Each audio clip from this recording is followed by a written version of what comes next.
Esta es una producción de Grupo Fórmula.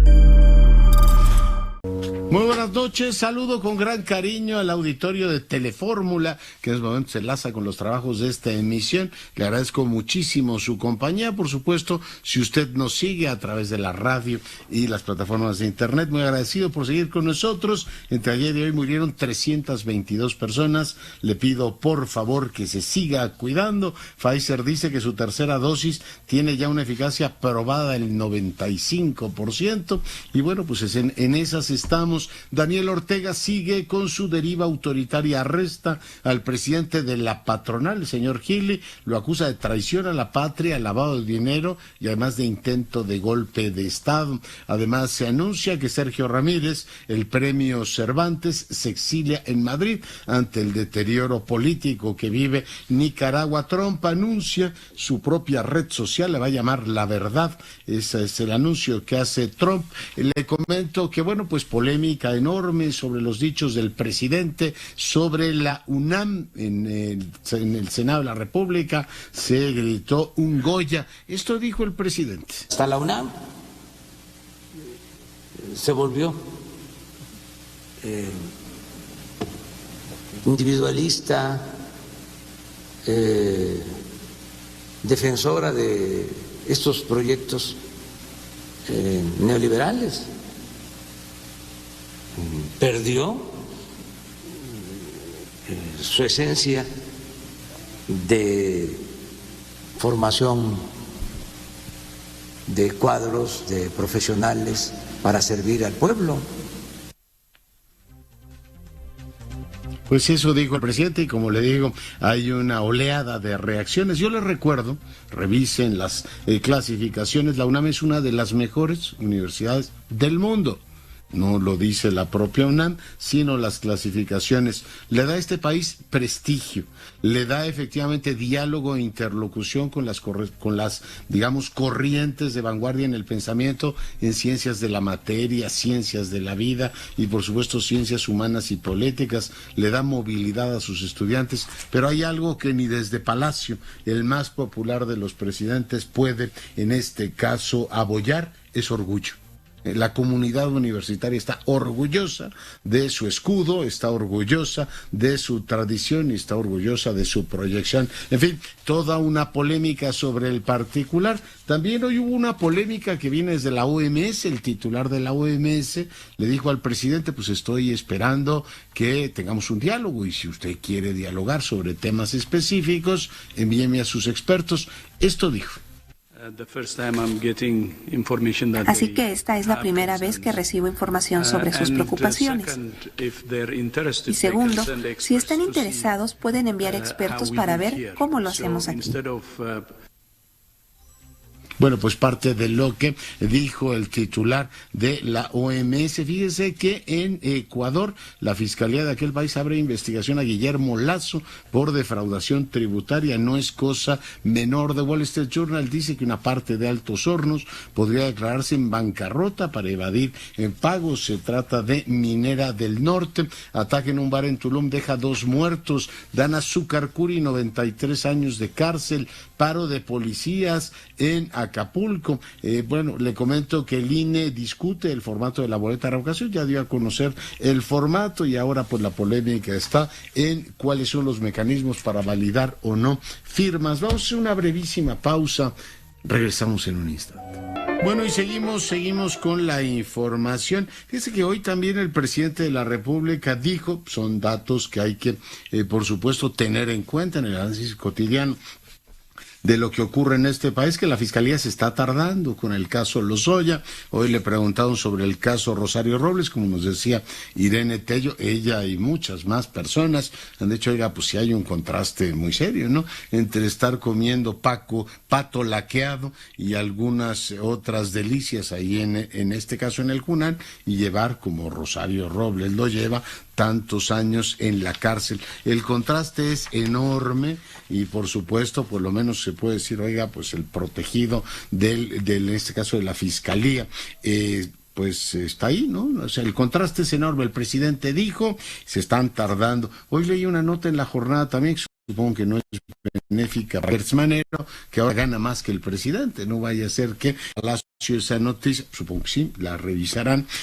Y eso le puede generar todavía más problemas. Ya sabe que el presidente es muy fijado en estos asuntos de los sueldos y que nadie gane más que él mismo, lo cual pues está establecido en la Constitución también, ¿no? Tiene razón en fijarse en eso, aunque pues el fiscal podría decir, pero yo soy autónomo, ¿no? No se va a amparar el propio fiscal para el tema del sueldo. Bueno, ironías aparte, debo decir que el día de hoy estoy muy sorprendido por estos comentarios que hizo sobre el IFT, sobre una eventual, digamos, cancelación de la concesión. Era hipotético, pero pues como que los presidentes, eso me refería hace un momento, desde la máxima tribuna del país, Palacio Nacional, pues no hacen hipótesis, ¿no? O sea, imagínense que un presidente dijera, ¿y qué tal si restauráramos la pena de muerte, ¿no? O qué tal si hiciéramos tal o cual cosa, ¿no? Y oiga, pues los presidentes no discuten hipótesis, mandan iniciativas y tienen acción política, pero no están discutiendo hipótesis, entre otras cosas, pues para que no se estén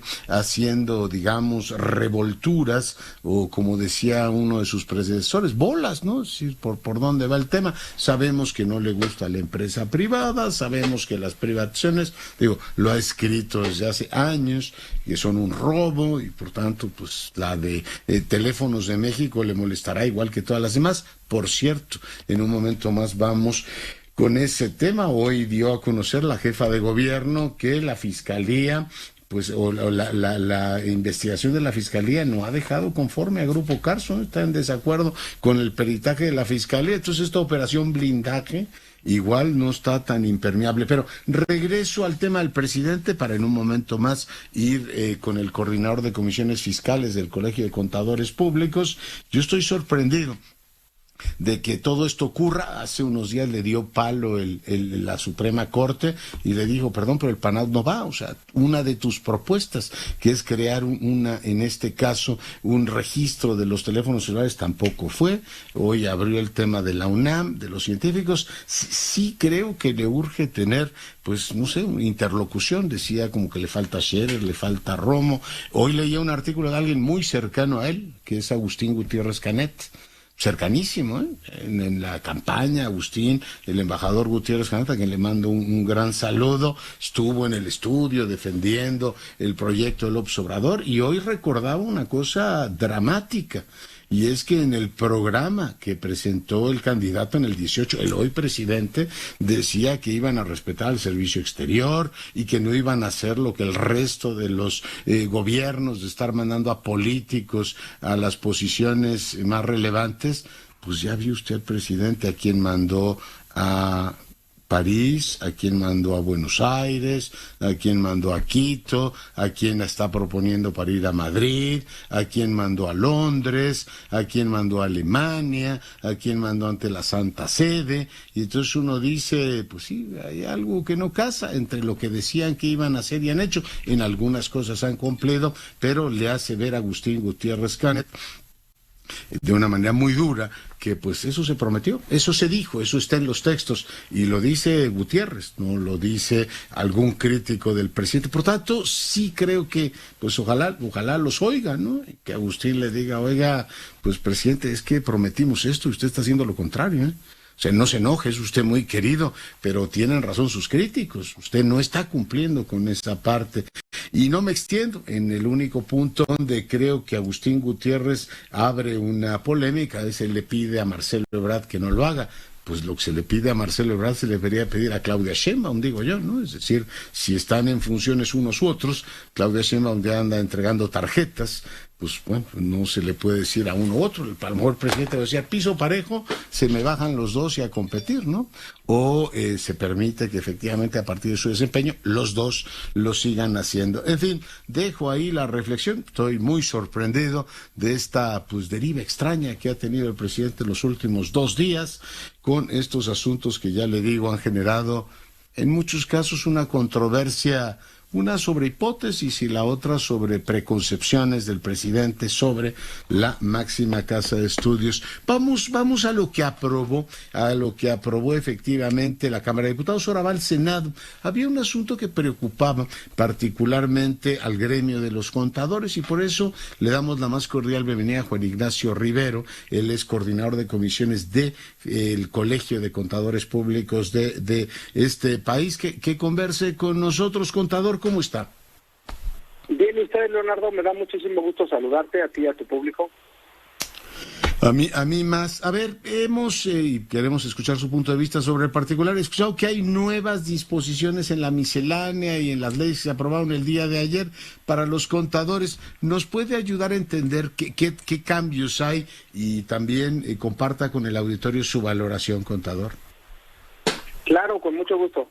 Estamos, o sea, tu pregunta va un poquito dirigida hacia la modificación que se pretende establecer del dictamen fiscal, ¿correcto? Es correcto. Y la función que podrían tener los contadores, ¿no? Si deben o no dar parte a la autoridad, que entiendo que generó controversia. Lo ha generado. De hecho, el día de mañana va a haber un pronunciamiento importante por parte del gremio, pero para darte un poquito de contexto, lo que sucede es, como tú sabes, los contadores, especialmente la sección de auditoría de parte de los contadores, lo que hacen es revisar las empresas y emitir un dictamen en el que por base de pruebas selectivas podemos verificar que la empresa esté relativamente bien, ¿no? Y eso es lo que se dedica, y eso es lo que hacemos como auditoría, y el producto de eso pues, es un dictamen, ¿no? Hoy por hoy lo que se pretende, la modificación fue que en el proceso de esta auditoría, si alguno de los contadores se llegara a percatar que había alguna comisión de algún delito por parte de la empresa, el contador estaba obligado a reportarlo. Dicho sea el paso, el no hacerlo obligaba a que los contadores se volvieran responsables solidarios de dicho delito, ¿no? Entonces generaba una problemática muy importante porque la auditoría como tal está destinada para poder saber que los estados financieros de la empresa estén bien, pero no encontrar o fraudes o delitos que pudieran estar escondidos dentro de la propia empresa, ¿no? Entonces, la problemática de esto es literalmente que nos vamos a enfrentar como auditores a que la autoridad nos pueda castigar, nos quiera decir, oye, tú te enteraste de algo que ni siquiera lo pudimos haber visto, ¿no? Y tema 2 es, al final del día somos contadores, no somos abogados especialistas en temas penales, en el que tenemos que estar vigilantes de temas, específicamente de temas que generen un delito, ¿no? Entonces... Ni topos del SAT, digo yo, ¿no? Sí, correcto. Claro, es correcto. Pareciera que esto es como empezar a empujar un poquito la responsabilidad. O sea, somos un gremio importante, nada más para darte un efecto. Aquí en el Colegio de Contadores de la Ciudad de México somos 8,000 contadores públicos certificados registrados. Entonces somos un gremio importante en el que hacemos esta labor de la auditoría con mucha profundidad, con mucha seriedad y profesionalismo. Y si acaso pareciera que lo que nos están utilizando es para hacer una herramienta, ¿no? Ayúdame a encontrar delitos y los voy a cazar. Es una administración de riesgos por parte del gobierno, ¿no? Uh-huh. Esto, digamos, ustedes supongo que tienen sus códigos de éticas y sus prácticas, y cuando uno cambia la ley supongo que hay que tomarles el parecer, escuchar el sentir del gremio. ¿Hubo tal cosa? ¿Hubo, digamos, disposición a escucharlos, pudieron argumentar sobre los pros y los contras de algo, de una iniciativa como esta, contador? Sí, en efecto, el Instituto Mexicano de Contadores Públicos fue invitado a un parlamento abierto por parte de la Cámara de Diputados, pero como tú sabes, pues estas disposiciones pasaron, así como se propusieron, pasaron totalmente autorizadas, ¿no? ¿Qué quiero decir con esto? Pues que el parlamento abierto pareciera que no le tomaron el debido oído, ¿no? Y el debido respeto para que las conclusiones que llegaron las diferentes cámaras, no solo el instituto, porque también lo pelearon la Coparmex, el Consejo Coordinador Empresarial y otras entidades importantes diciendo, oye, no estamos de acuerdo, o sea, pareciera que esta no tiene lógica, esta reforma, ¿no? Y no como lo viste en las disposiciones, pues no cambiaron ni una sola coma al respecto, ¿no? Ni una coma. Pues, contador Rivero Celorio, muy agradecido por la entrevista, muy buenas noches. Te lo agradezco mucho y estamos al pendientes para atenderlos y colaborarles. Muchísimas gracias, pendiente, escuchando todas las voces. Stephanie Almaraz, te saludo. ¿Qué tal? Muy buenas noches, qué gusto saludarte. Y bueno, te doy a conocer que un enfrentamiento entre grupos armados en lo que sería el centro de Tulum, pues dejó un saldo de 2 turistas muertos y 3 lesionados más, quienes se encontraban en un restaurante. Estos hechos se suscitaron ayer, cerca de las 22:40 horas. Por estas acciones, la Fiscalía General del Estado ya inició una carpeta de investigación y ha confirmado que uno de los turistas murió en el lugar de los hechos, mientras el otro falleció en el hospital.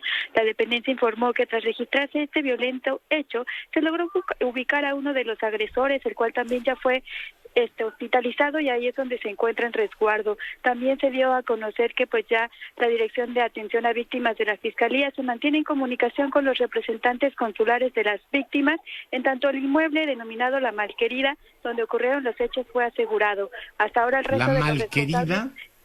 Así es, así se llama el lugar, que se ubicaba en el centro de Tulum. Era un lugar donde prácticamente se vendía más como un tema de mezcales.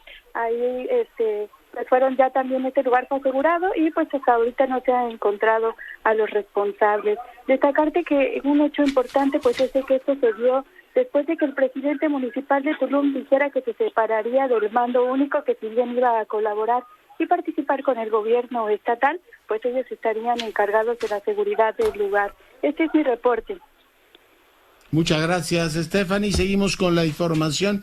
Damos paso ahora al comentario semanal de Enrique de la Madrid. Mi querido Enrique, ¿cómo estás? Leonardo, muy bien, buenas noches. Aquí ahora desde Guadalajara, si es que oye ruido, ando aquí por la calle. Guadalajara en un llano. ¿De qué vamos a hablar esta semana, Enrique? Pues bueno, pues yo creo que preocupado del curso que han tomado también los temas fiscales en México, sobre todo en un país en donde las organizaciones de la sociedad civil y lo que es propiamente la filantropía, pues es un tema que todavía está un poco en pañales. O por lo decirlo de otra forma, si nos comparamos con otros países, el nivel de participación de los mexicanos en muchas de las organizaciones para apoyar a otros miembros de la sociedad, pues no es el más alto, no es el más activo, y por lo mismo me parece que el que exista la posibilidad del Estado, a través precisamente de permitir las deducciones, de incentivar que los mexicanos seamos más solidarios con otros, pues es algo deseable, es algo conveniente. Y entonces pues me parece otra vez es un contrasentido, al final del día, inhibir esa facilidad. Tú no ayudas porque va a haber un incentivo fiscal, es obvio que no. Tú ayudas porque quieres ayudar, porque quieres colaborar, pero al final del día no me parece una mala práctica que el gobierno te facilite deducir como una manera de incentivar una buena conducta. Entonces, bueno, pues es indeseable lo que está pasando en México, se afectará a muchas organizaciones, pero al final del día se afectará a muchos mexicanos que tienen necesidades. Y eso me parece que es un paso más en la dirección incorrecta.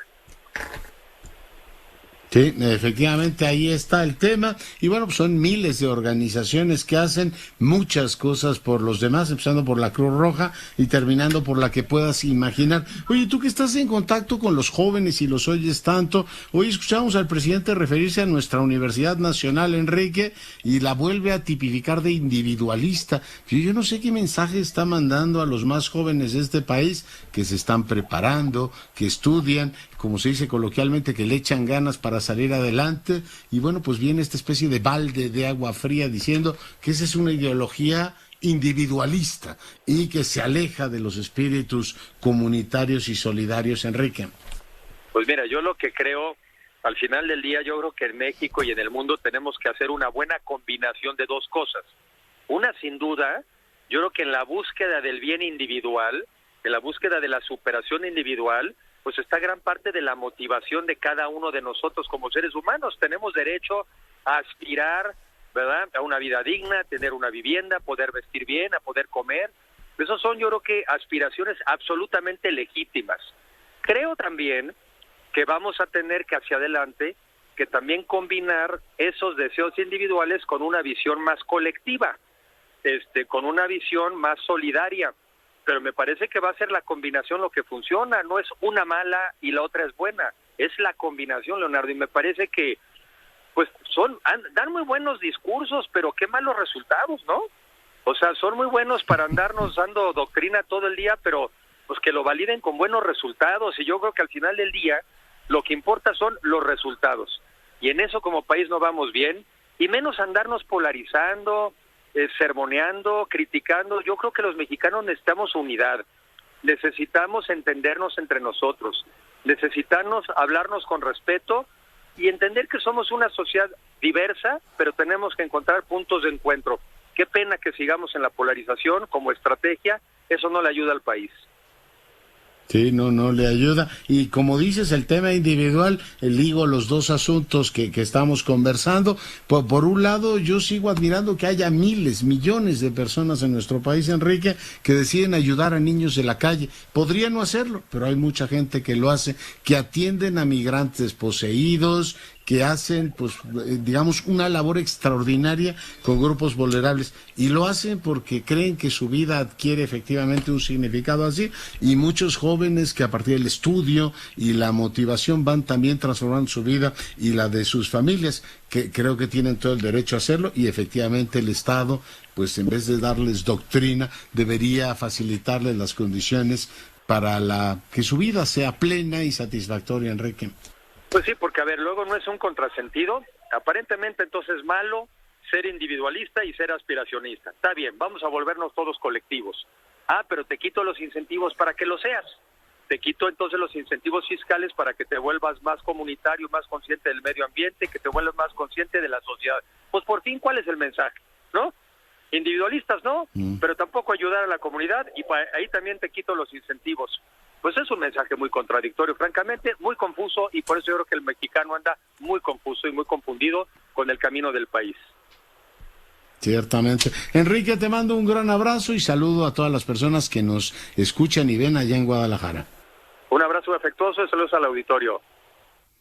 Bueno, y seguimos con la información. Omar Aguilar, ¿qué novedades tenemos? La aspirante a presidir el Instituto Electoral del Estado de Querétaro, Teresita Adriana Sánchez Núñez, falseó información para acreditar su residencia en el municipio de Querétaro. Esto lo informó Jesús Roberto Franco González, secretario del ayuntamiento de dicho municipio. Mediante una carta dirigida al consejero presidente del Instituto Nacional Electoral, Lorenzo Córdoba, informó que el pasado 14 de abril del 2021 expidió de buena fe una constancia de residencia a favor de Teresita Adriana Sánchez Núñez con el domicilio en la calle Oro 214, Colonia El Progreso, delegación Felipe Carrillo Puerto, en la que señala que ha residido en el municipio de Querétaro desde hace 25 años. La documentación para acreditar la residencia fue presentada por el apoderado de Sánchez Núñez, Juan Núñez Vázquez, quien se identificó con una credencial para votar mediante una carta simple firmada ante 2 testigos, información que fue presentada bajo protesta de decir la verdad. Luego de esto, Franco González informó que se dieron a la tarea de investigar en los archivos del ayuntamiento del municipio de Querétaro y se encontró que no obra documento alguno que corrobore que la ciudadana Teresita Adriana Sánchez Núñez efectivamente ha residido en este municipio desde hace 25 años. Derivado de las diligencias en el domicilio señalado, se encontró que Teresita Adriana Sánchez Núñez no reside en ese lugar desde hace más de 2 años. También derivado de lo anterior, en fecha 20 de octubre del año en curso, se declaró la nulidad de la constancia de residencia expedida dentro del expediente C1607/2021, la cual fue expedida por el suscrito a favor de la interesada. Para Grupo Fórmula, Omar Aguilar. Gracias, Omar. Andrea Meraz, te saludo. Muy buenas noches, doctor. Pues la Secretaría de Salud en su último reporte indica que en el país hay 2.155 casos y 13 defunciones por dengue. La mayoría de ellos se concentra en 5 estados. De acuerdo con este reporte, en la semana número 41, pero del año pasado, es decir, 2020, se notificaron 11.902 casos. Para este año únicamente se reportan estos 2.155. Es una disminución significativa, doctor, y el 60% de los casos confirmados están en Veracruz, Morelos, Coahuila, Oaxaca y Guerrero. De acuerdo con este informe, en esta semana, hasta la semana número 41, son 3.304 casos totales confirmados. Dengue no grave 2.155, dengue con más afectación sería 980, y también de acuerdo con el reporte de la Secretaría de Salud, la letalidad en este año ha disminuido, doctor. El año pasado se reportaba en 1.56 la tasa de letalidad, ahora se reporta en 1.13. Este es el reporte que da esta semana la Secretaría de Salud. Gracias por el reporte, y le comento que Buckingham Palace revela que Isabel II pasó la noche del miércoles en un hospital. Los médicos ordenaron a su majestad que descansara por unos días, y la Casa Real suspendió un viaje que iba a hacer a Irlanda del Norte. Bueno, pues es lo que dan a conocer las fuentes del Palacio de Buckingham. Óscar Zúñiga, adelante. Gracias, Leonardo. ¿Qué tal? Muy buenas noches. Y precisamente luego de que el presidente dijera estar a favor de la renovación en el 2023 de una concesión de la empresa Telmex, pero que se daba una prórroga para que se comprometa a beneficiarse a la población con tarifas favorables y amplitud de red, el Instituto Federal de Telecomunicaciones indicó que desde 2016 el organismo regulador resolvió, conforme a sus atribuciones constitucionales, aprobar la solicitud de prórroga de concesión presentada por esta Telefónica, la cual tendrá una vigencia de 30 años, tras acreditar que se cumplieron los supuestos previstos en la ley para este procedimiento. Dicha resolución determinó que será hasta el primer trimestre de 2023 cuando este instituto entregue el título de concesión a la empresa, esto debido a que Telmex está sujeta a regulación asimétrica por ser parte del agente preponderante. En este mismo sentido se dijo que, de acuerdo al mandato constitucional, en su artículo 28, párrafo 17º, en el que se establece la facultad exclusiva del Instituto Federal de Telecomunicaciones para otorgar y prorrogar las concesiones de los servicios de telecomunicaciones y radiodifusión, por lo que desde hace ya un buen tiempo se está dando la misma. Ante ello, el IFT dejó en claro que lo expresado por el presidente no corresponde a los hechos ni al marco legal aplicable, toda vez que la solicitud de prórroga ya fue resuelta y no hay posibilidad de negarla, por lo que lo único que está pendiente es entregarla el título de concesión previo al establecimiento de condiciones por el propio instituto, Leonardo. Muy bien, pues está clarísimo que les toca a ellos, y bueno, estaba clarísimo desde esta mañana. Muchas gracias por el reporte. Gracias, muy buenas noches. Y luego, entre las novedades científicas, que el equipo de una bióloga española, María Llorens Martín, del Centro de Biología Molecular Severo Ochoa, ha abierto un campo enorme de estudio, porque demuestra la existencia de células madre en el cerebro que permiten efectivamente la generación de neuronas durante toda la vida. Esto pues abre efectivamente, o este descubrimiento abre pues la posibilidad de luchar contra muchos problemas con los que vivimos, ¿no? La posibilidad de estar generando neuronas a lo largo de todo el ciclo vital, pues abre la posibilidad de que ciertos deterioros se den. En fin, no me extiendo en el asunto porque tampoco soy competente para hacerlo, pero sí consignarle a usted este avance científico. Voy ahora hasta Guerrero. Hay un paro de policías en Acapulco. Guadalupe Gutiérrez, adelante. ¿Qué tal? Te saludo con gusto desde Guerrero. Bueno, te informo que de acuerdo a los elementos de la Policía Municipal en el puerto de Acapulco, no les han pagado la quincena correspondiente a esta última, que ya le correspondió a los nuevos ediles, en este caso del mes de octubre, y por ello están inconformes y se han declarado en paro de labores. Los elementos municipales que están concentrados o adscritos en las instalaciones de la Secretaría de Seguridad Pública, ubicadas sobre la colonia Progreso de Acapulco, son en áreas de la policía vial, auxiliar y urbana. Ellos están exigiendo a la alcaldesa de Acapulco, Avelina López, que se haga el pago correspondiente a esta quincena y sobre todo que cumpla las promesas de campaña para que pague los salarios atrasados. Por eso los policías de Acapulco se han manifestado en paro por falta de los pagos y reclaman justamente que se haga efectivo este beneficio y por lo tanto van a continuar en movimiento. El reporte. Las dos alcaldesas son de Morena, ¿no? La saliente y la entrante. Así es, las dos alcaldesas son de filiación de Morena. Muy bien, muchas gracias. Entonces ahí no hay de que gobiernos neoliberales o gobiernos reaccionarios idénticos. Y la primera señal fue acusarla de 100 millones de defraudación a la anterior. Así es que, bueno, pues vamos a ver cómo hacen los Salgado, ahora particularmente Evelyn Salgado, para generar paz en las filas de su partido ahí en el estado de Guerrero. Estamos hablando del mismísimo puerto de Acapulco. Pausa, volvemos. Bueno, y seguimos con la información. Yo le agradezco nuevamente a Ricardo Bucio, presidente de CEMEFI, que converse con nosotros. Habíamos conversado al inicio de este debate sobre la reforma del 151 de la ley. Y bueno, pues, Ricardo, ¿cómo estás? Buenas noches. ¿Qué tal, Leonardo? Buenas noches. Un saludo a ti y a la audiencia. Oye, pues preguntarte, ¿hubo algún eco en el legislativo al razonamiento que tú y muchos otros hicieron sobre este tema de las donatarias y, bueno, el régimen fiscal que ampara todo este mundo, Ricardo? Mira, pues hubo un debate que sí se generó, un debate amplio. La verdad es que entre todos los temas que tiene la reforma a la miscelánea fiscal, a la ley del impuesto sobre la renta, me parece que fue el más sonado en estos días, la posibilidad porque todavía no se aprueba en el Senado, de que se elimine este 7% que tenemos las personas para deducir donativos de impuestos.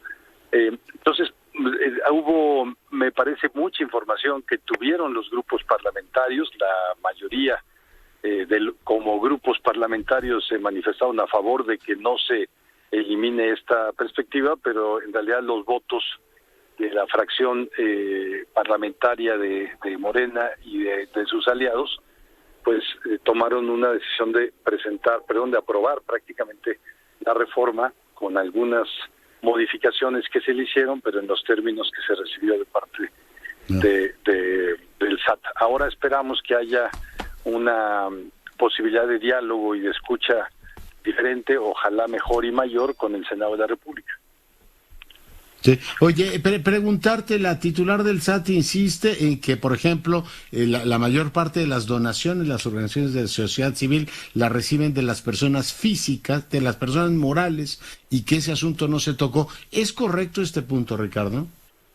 Mira, el año pasado, el reporte que hacen la totalidad de las organizaciones donatarias de quienes recibieron dinero, bueno, déjame darte un dato primero, tenemos más o menos 9.600 organizaciones sin fines de lucro que son donatarias autorizadas. De estas, 26% en 2020 no recibieron ningún donativo. Son una gran cantidad, 2.400 organizaciones que quizá tuvieron algún otro ingreso, aunque el 12% no tuvo ningún ingreso, pero este 26% en global está en una situación ya muy complicada, quizá por efecto de la pandemia, de esta situación de contracción económica. Ahora, de los que sí recibieron, el total de lo que recibieron de personas morales son 26,000 millones, y la segunda gran fuente de donativos son 10,000 millones de parte de las personas físicas. Eso es el donativo, no es la parte que se deduce, digamos lo que el SAT quiere recaudar, lo que se llama la renuncia recaudatoria, que es lo que nos da como incentivo fiscal a las personas. De estos 10,500 millones son aproximadamente 2,400 millones de pesos. Sí reciben más, pero 10,000, si tú tocas la posibilidad de que las organizaciones reciban 10,500 millones de pesos, pues afectas a 5,100 organizaciones, y de estas, pues ya las contabilizamos una a una. Hay 1,221 que dependen en más del 50% de donativos de personas físicas.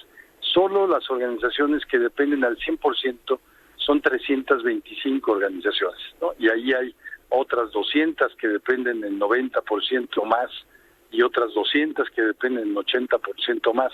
Entonces sí hay una gran cantidad de organizaciones, algunas muy conocidas por las personas, quizá por el tipo de atención que dan a la población de niños y niñas, como World Vision o Save the Children, dos organizaciones pues las más grandes, las dos del país en atención a niñez, o algunas otras incluso que ayudan a instituciones públicas, como el patronato del Instituto Nacional de Geriatría.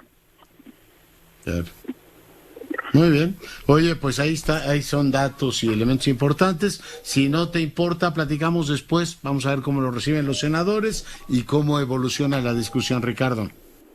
Esperamos que sí evolucione y que haya una perspectiva de qué es lo que más beneficia a la sociedad. Creo que habíamos mencionado que por cada peso que el SAT deja de recaudar, las organizaciones, según los datos del INEGI, no de las organizaciones, lo convierten en 8.5 pesos en beneficio de la sociedad.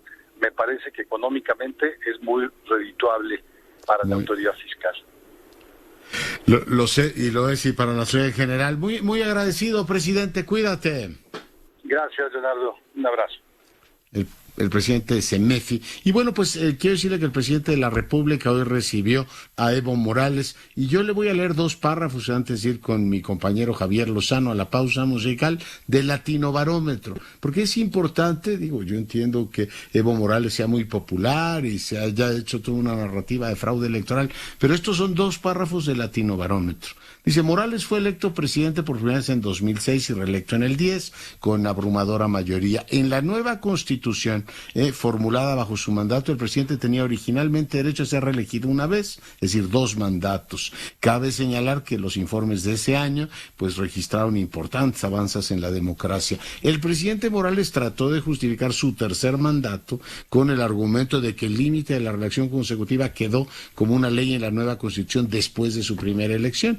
Después de su tercer mandato, empezaron los indicadores a reflejar importantes retrocesos en los avances previos. A pesar del evidente deterioro democrático, Morales quiso un cuarto mandato.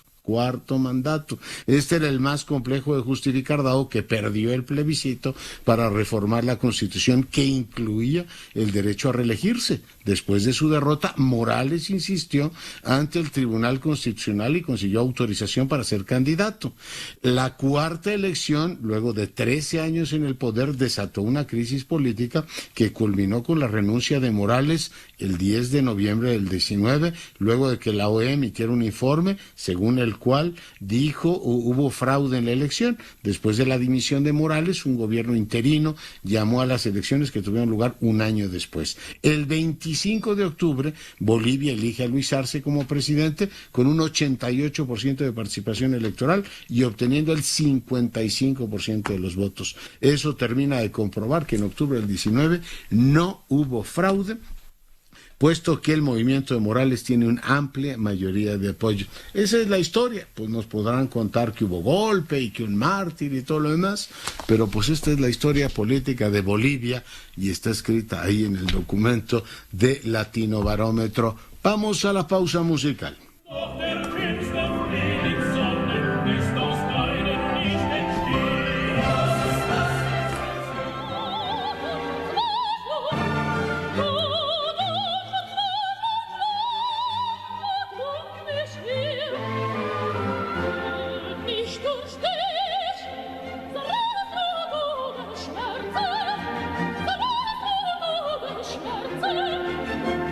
Dios mío, qué entrada, Javier, buenas noches. Muy necesaria nuestra pausa musical para esta noche, caray. Qué gusto saludarte, mi querido Leonardo, y a toda nuestra audiencia. Y mejor nos distraemos. Oye, yo hablando de Bolivia, qué bueno que nos das la pausa. Adelante. No, y de la UNAM y qué cosas. No, mira, pues es que es obligado que esta noche nos la dediquemos a Dita Gruberova, quien falleció el pasado lunes. Es quizás una de las exagerantes. Esta soprano, 1949 en Bratislava, es absolutamente extraordinaria, ¿verdad? Porque además con este de La Reina de la Noche, que quisiera que la termináramos de escuchar antes de seguir platicando, es con la que verdaderamente se lanza al estrellato mundial. Escuchemos.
lo siguiente. ¡Bravísimo! ¡Bravísimo, ¿verdad?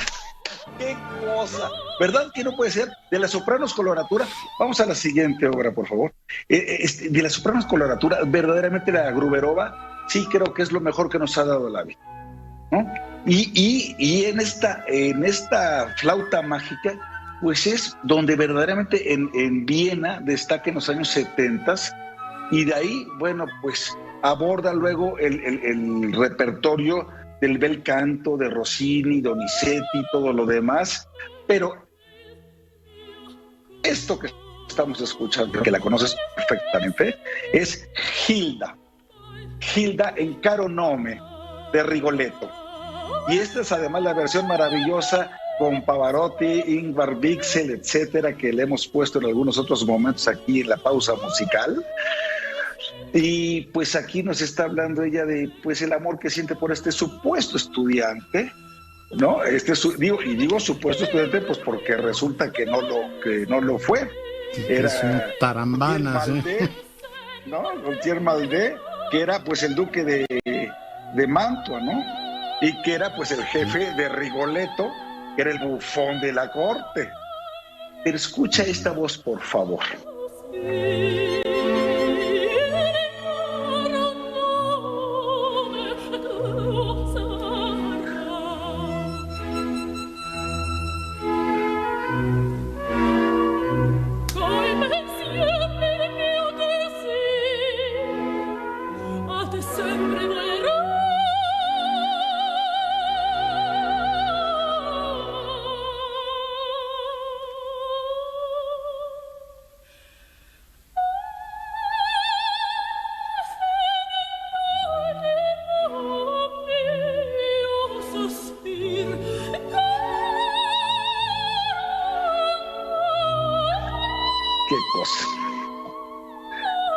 Es que bueno, Edith, es que no dan ganas sí, de sí, hablar. Es un sueño. No, de veras que no dan ganas de hablar. Es un sueño. Y murió a los 74 años, pero verdaderamente, yo pocas veces, que yo sigo las redes sociales muy de cerca, como lo sabes, caramba, todo el mundo haciéndole un homenaje a esta señora.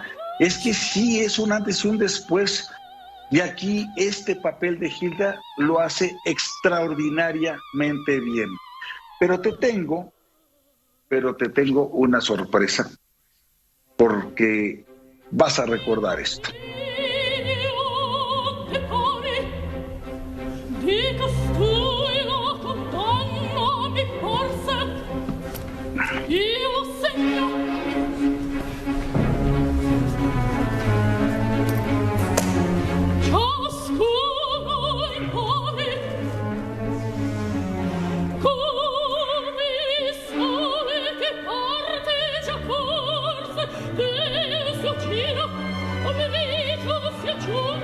Esto es Donizetti. ¿Esto qué es, Javier?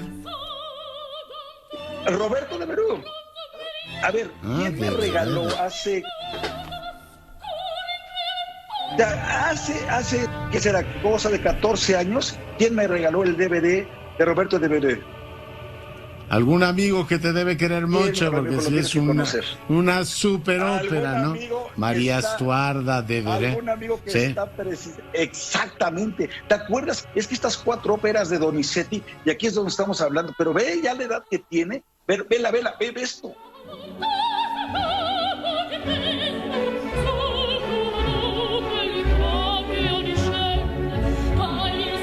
De toda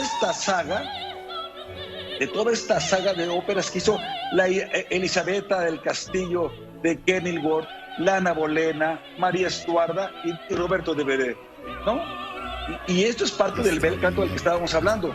Donizetti es un caudal. Todo el mundo habla de Verdi, todo el mundo hablamos de Puccini, todo el mundo hablamos de Mozart, de Wagner, pero Donizetti es inagotable. Y en esta ópera, ve nada más, por favor, Edita Gruberova al máximo, ¿no? Y ve esta música. Además con la edad, te iba a decir que mejora con la edad, se ve más guapa ahí, sí. Se ve guapa, elegante, y ve su actuación, ve su presencia escénica, ¿no? Claro, güey, una escenografía moderna y lo que tú quieras, pero ve nada más el carácter, ve nada más, ¿no? Ella se retira apenas en el 2019. O sea, verdaderamente hasta el final de su vida estuvo en las grandes casas de ópera, estuvo en la Scala, en la Ópera de París, en el Met, en Baviera, en la Royal Opera House de Londres, en Salzburgo, en todos lados. O sea, verdaderamente estás hablando de la soprano coloratura, en mi opinión, así como atrevo a afirmar que Pavarotti fue el más grande tenor de todos los tiempos, así me atrevo a afirmar que Dita Gruberova fue quizás la mejor soprano coloratura que hemos tenido en el mundo. Pues sí, en este caso no me atrevo a polemizar, ¿no? No, y ¿sabes qué? Y gracias por regalarme y darme a conocer esta ópera tú, pero ¿sabes también quién murió hoy? Bernard Haitink, el gran director del Concertgebouw de Ámsterdam, murió hoy a los 92 años. Así que hoy no tenemos nada que celebrar, paz. Pero sí que respetar. Abrazos, mi querido Javier, nos vemos la semana próxima. Mi querido Leonardo, muchísimas gracias y un saludo a toda la audiencia. Muy buenas noches. Esta fue una producción de Grupo Fórmula.